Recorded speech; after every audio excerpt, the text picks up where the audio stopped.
اور کھیل کے میدان سے بڑی خبر شامل کریں گے۔ کرکٹ ویب سائٹ کرک انفو نے دعویٰ کیا ہے کہ بھارتی کرکٹ بورڈ نے پاکستان نہ جانے کے فیصلے سے آئی سی سی کو آگاہ کر دیا۔ بھارتی کرکٹ بورڈ نے کہا ہے کہ حکومت سے اجازت نہ ملنے کی وجہ سے ٹیم پاکستان نہیں جا سکتی۔ کرکٹ ویب سائٹ کے مطابق چیمپئنز ٹرافی ہائبرڈ ماڈل کے تحت ہونے کا امکان ہے، جس کے لیے متحدہ عرب امارات کا نام زیر گردش ہے۔ تاہم پی سی بی کی جانب سے اب تک کسی بھی قسم کی تصدیق یا تردید نہیں کی گئی۔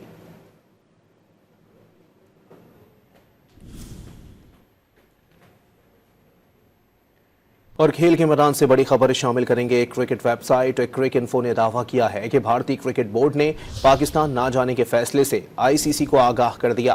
بھارتی کرکٹ بورڈ نے کہا ہے کہ حکومت سے اجازت نہ ملنے کی وجہ سے ٹیم پاکستان نہیں جا سکتی۔ کرکٹ ویب سائٹ کے مطابق چیمپئنز ٹرافی ہائبرڈ ماڈل کے تحت ہونے کا امکان ہے، جس کے لیے متحدہ عرب امارات کا نام زیر گردش ہے۔ تاہم پی سی بی کی جانب سے اب تک کسی بھی قسم کی تصدیق یا تردید نہیں کی گئی۔